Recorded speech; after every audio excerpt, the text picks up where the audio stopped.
love rules the world, and in soccer this is no different. The commitment that one gives to anything is the return that one gets back. So in the terms of love for the human being, or the love for a soccer player, or the commitment that a country or a club can get into, will create amazing results in soccer. There's no question for me that it's about love, and it's about commitment, and it's about the passion that one can give to each other. Any support where you've got the support of all groups working together maintains the success. I have found through experience with my own life, when I commit totally to something, then life will give back to you.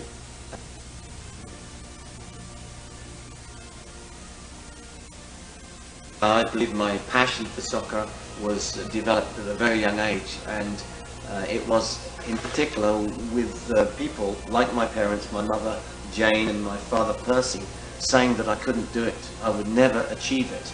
I also remember going to school and being part of the class where Mr. Ward would say that, you know, that you couldn't do that, you weren't able to do that, it was too difficult.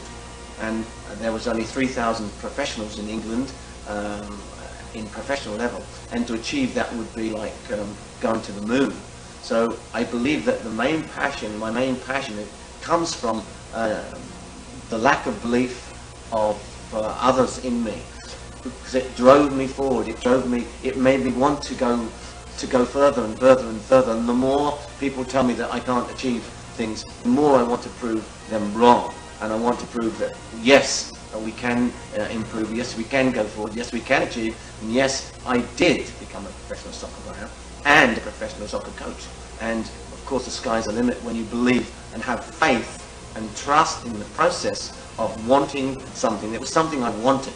It was a desire, it was a need, it was something that my whole being, my whole soul, my whole heart, my whole beingness wanted. Without that, there was nothing for me. There was nothing in life that turned me on, that made me want to strive and to go for the goal, go for the opportunity, go for the success, or go for the passion, whatever that was. That turned me on, that drives me on, and continues to drive me on today. The individuality of the player is the main thing.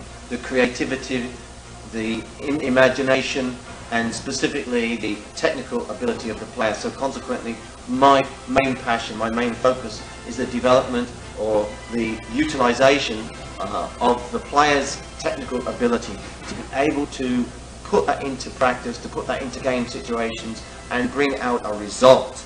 The result would be obviously to win the game, to win a consecutive number of games, or to win a World Cup, or to win a championship.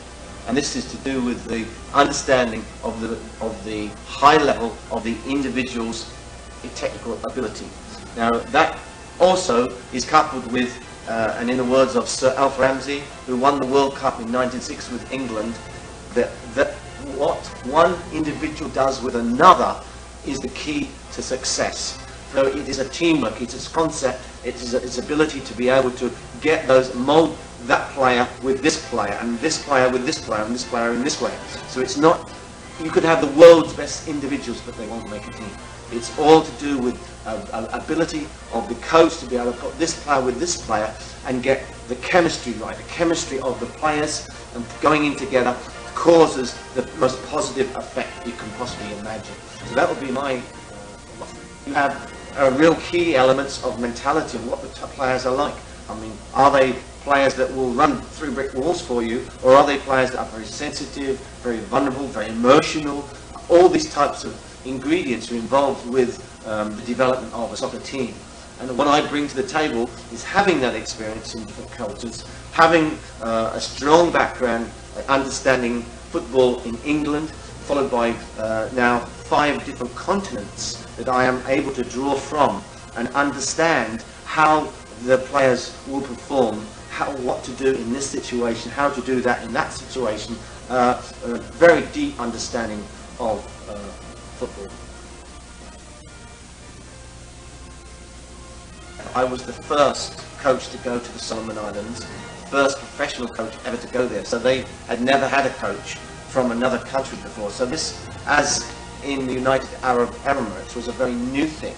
you were just like a pioneer going to a country for the first time as a professional coach and having to deal with all the problems and the challenges that were obvious there. Like, for example, they didn't have soccer fields, no structure.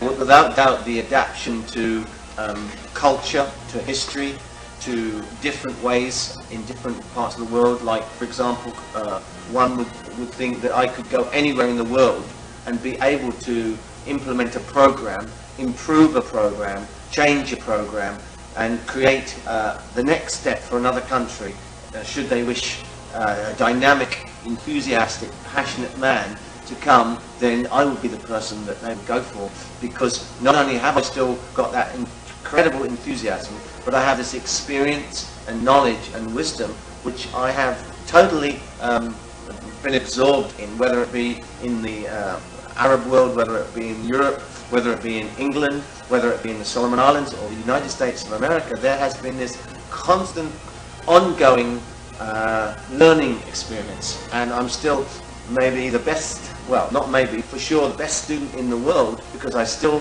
have this desire to learn more and to be able to implement what I've learned into that particular country. One thing about myself and what's inside my soul is my ability never to give in.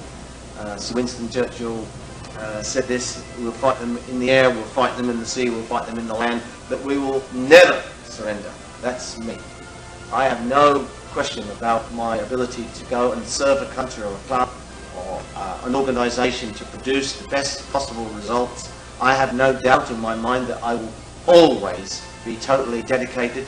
Mr. Shepherd, that took me to the Middle East, took me out of 3,000 professionals and decided that I was the one that was going to be conscientious, dedicated, committed, and totally doing the very best I could for him, for Al Wasl Club, and the United Arab Emirates. I am that person.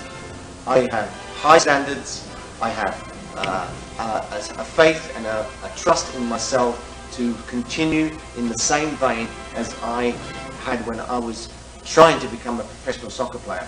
Everybody in England, my brothers, my sisters, my mum and my father, my teachers all said, you will never become a professional soccer player. It is impossible. I achieved the impossible. I will achieve the impossible again and again and again, because I believe in myself and my desire and my passion that is inbred in my soul.